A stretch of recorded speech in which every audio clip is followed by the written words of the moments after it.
दोस्तों 23 अगस्त 2025 की दोपहर लगभग 2:45 का समय था। मसूर के पास शालीग्राम कस्बे की एक साधारण सी लॉज में एक बेहद डरावनी कहानी की शुरुआत हुई। उस दिन 22 साल की दर्शिता और उसका 22 साल का प्रेमी सिद्धा राजू बीएन एक कमरा लेकर कुछ समय अकेले बिताने के लिए गए थे। रूम लेने के लगभग 10 मिनट बाद ही सिद्धा राजू ने दर्शिता से कहा कि वो बाहर से खाना लाने जा रहा है। वो रूम से बाहर चला गया। दर्शिता उस समय रूम के अंदर अकेली रह गई।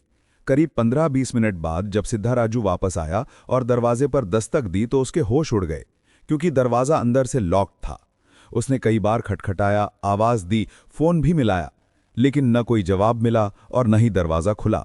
उसकी हालत बिगड़ने लगी। वो डर गया और घबराहट में लॉज के मैनेजर के पास दौड़ा। उसने मैनेजर को सारी बात बताई।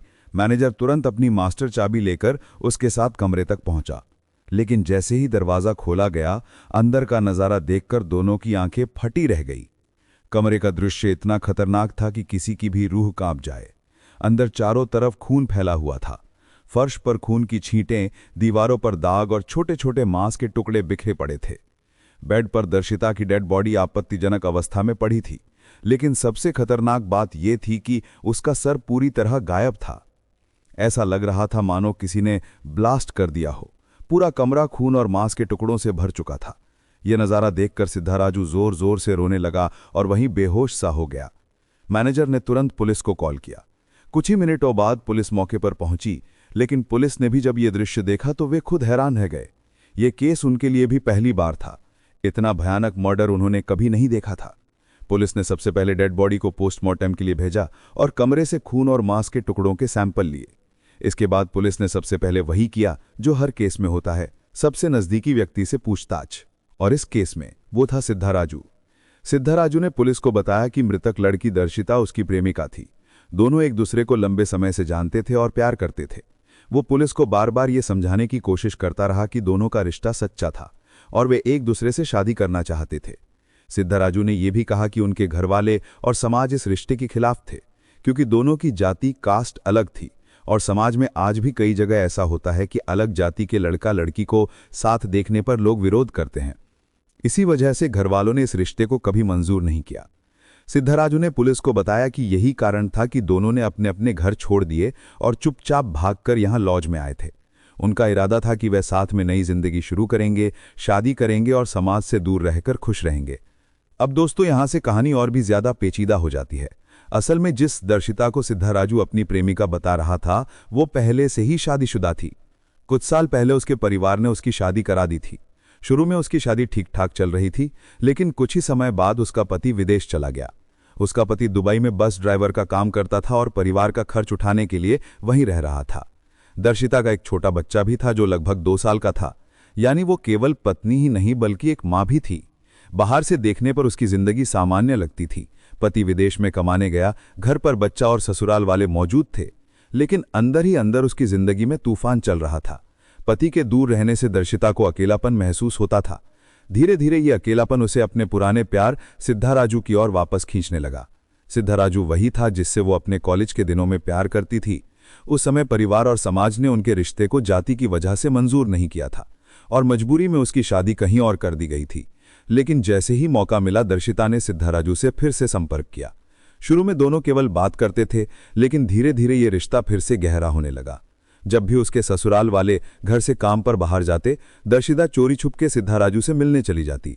ये मुलाकातें छुप छुप कर होती थीं, लेकिन इनके बीच का रिश्ता इतना गहरा हो चुका था कि वे एक दूसरे से अलग रह ही नहीं पाते थे। दर्शिता को लगता था कि सिद्धा राजू ही उसका सच्चा प्यार है। कई महीनों तक चोरी छुप के ये रिश्ता चलता रहा, लेकिन एक समय बाद दोनों ने ठान लिया कि अब उन्हें और छुपकर नहीं जीना। उन्हें साथ रहना है, शादी करनी है और एक नई जिंदगी शुरू करनी है। यही सोचकर दोनों ने घर छोड़ने का फैसला किया। बिना परिवार की परवाह किए, बिना किसी डर के दर्शिता और सिद्धा राजू एक साथ भाग गए।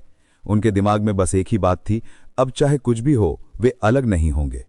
लेकिन दोस्तों असली खेल तो अब शुरू होने वाला था, क्योंकि जो रास्ता उन्होंने चुना था उसमें केवल प्यार ही नहीं बल्कि झूठ, धोखा और एक ऐसा सच भी था जो बाद में इस पूरी कहानी को खून से रंग देगा।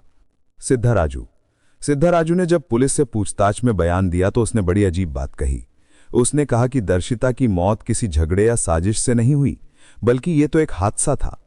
उसने पुलिस को बताया कि दर्शिता को एक आदत थी, वो हमेशा फ़ोन चार्जिंग पर लगाकर ही लंबे लंबे कॉल किया करती थी। कई बार वो घंटों फ़ोन पर किसी से बातें करती रहती और चार्जिंग कभी निकालती भी नहीं थी। सिद्धाराजू ने कहा शायद उस दिन भी वो चार्जिंग पर फ़ोन लगाकर बातें कर रही थी और अचानक फ़ोन ब्लास्ट हो गया। उस ब्लास्ट में उसकी मौत हो गई। सिद्धाराजू की ये कहानी सुनकर पुलिस कुछ देर के लिए हैरान हो गई, क्योंकि फ़ोन ब्लास्ट की वजह से मौत होना आम बात नहीं होता, लेकिन नामुमकिन भी नहीं था। पुलिस को लगा कि शायद ये सच भी हो सकता है, लेकिन असली तस्वीर तो कमरे की तलाशी लेने के बाद सामने आने लगी। पुलिस ने पूरे कमरे को ध्यान से खंगालना शुरू किया। हर कोना, हर सामान ध्यान से देखा गया। तभी पुलिस को एक बहुत अजीब चीज मिली, एक इलेक्ट्रॉनिक सर्किट। ये कोई आम सर्किट नहीं था। ये वही खास सर्किट था जिसे आमतौर पर खदानों में पत्थर तोड़ने या ब्लास्ट करने के लिए इस्तेमाल किया जाता है। इस सर्किट से विस्फोटक कंट्रोल किया जाता है। बस यही चीज मिलते ही पुलिस के दिमाग में अलार्म बज गया। अब उन्हें साफ लगने लगा कि ये कोई सामान्य फोन ब्लास्ट वाला हादसा नहीं है, यहां कुछ और ही खेल है। सवाल ये खड़ा हुआ कि अगर सचमुच फोन ब्लास्ट हुआ तो कमरे में खदानों में इस्तेमाल होने वाला ब्लास्टिंग सर्किट क्या कर रहा था। पुलिस को यकीन हो गया कि सिद्धाराजू की कहानी झूठी है और असली सच कुछ और ही है जिसे वो छुपा रहा है। मैसूर पुलिस को जब कमरे से ब्लास्टिंग सर्किट मिला तो उनका शक और गहरा हो गया। उन्हें लगा कि मामला इतना आसान नहीं है जितना सिद्धाराजू दिखाने की कोशिश कर रहा है। इसलिए उन्होंने तुरंत इस केस की जड़ तक पहुंचने का फैसला किया। सबसे पहले मैसूर पुलिस ने केरल पुलिस से संपर्क किया। उन्होंने दर्शिता और सिद्धाराजू के बारे में जानकारी मांगी।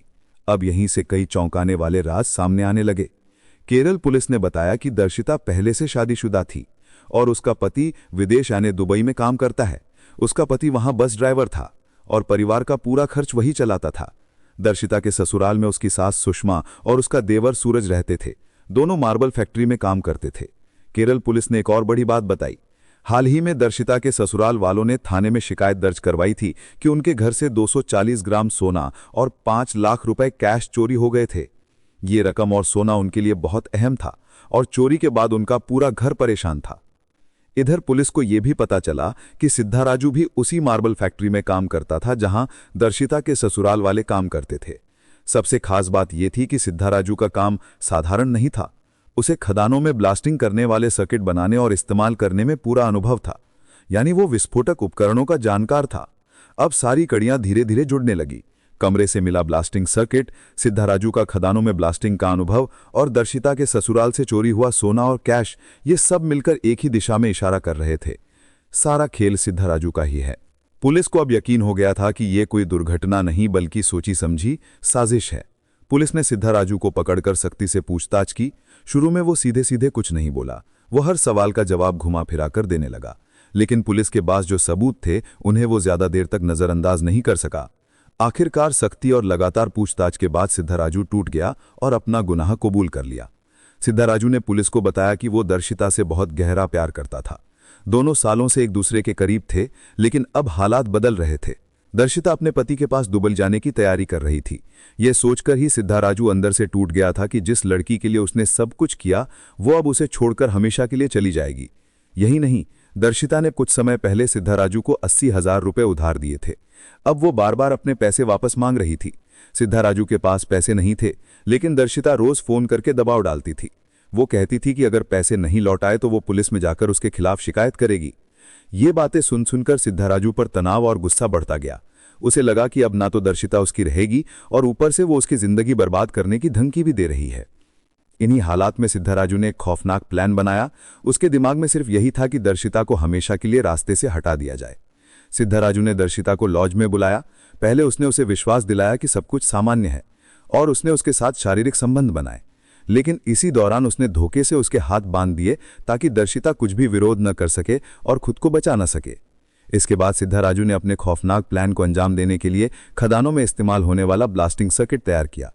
यह सर्किट इतना खतरनाक था कि छोटे ब्लास्ट से भी भारी नुकसान हो सकता था। उसने इसे दर्शिता के मुंह में रखा और अपने फोन से कनेक्ट किया। फिर वो कमरे से बाहर निकल गया। बाहर से उसने ब्लास्ट का ट्रिगर किया।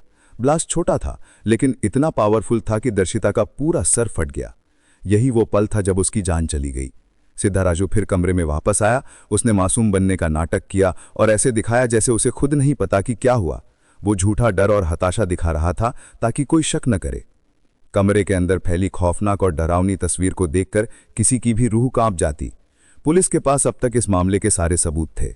कमरे से मिला ब्लास्टिंग सर्किट, सिद्धाराजू का बयान और स्थल के सभी साक्ष्य ने सिद्ध कर दिया कि सिद्धाराजू ने ही दर्शिता की हत्या की थी। इसके बाद पुलिस ने तुरंत उसे गिरफ्तार कर लिया। लेकिन अभी भी एक बड़ा सवाल पुलिस के सामने था। दरअसल चोरी किसने की थी और चोरी का सारा सामान कहाँ गया? दरअसल दर्शिता के ससुराल वालों ने पहले ही पुलिस में शिकायत दर्ज करवाई थी कि उनके घर से 240 ग्राम सोना और 5 लाख रुपए कैश चोरी हो गए थे। लेकिन जांच के दौरान पुलिस को उनके घर से कोई भी चोरी का सामान नहीं मिला। ये हिस्सा अभी भी रहस्य बना हुआ है और पता नहीं चल पाया कि चोरी किसने की थी। फिलहाल सिद्धाराजू जेल में बंद है और उसके खिलाफ सजा पाने की प्रक्रिया कोर्ट में जारी है। दोस्तों, ये कहानी सिर्फ एक मर्डर केस नहीं है, बल्कि ये हमें ये सोचने पर मजबूर करती है कि अंधा प्यार, शक और गुस्सा इंसान को किस हद तक गिरा सकता है। दोस्तों, अगर आपको हमारी वीडियो अच्छी लगी हो तो चैनल को सब्सक्राइब जरूर करें और वीडियो को लाइक शेयर करना ना भूलें। मिलते हैं अगले वीडियो में। धन्यवाद।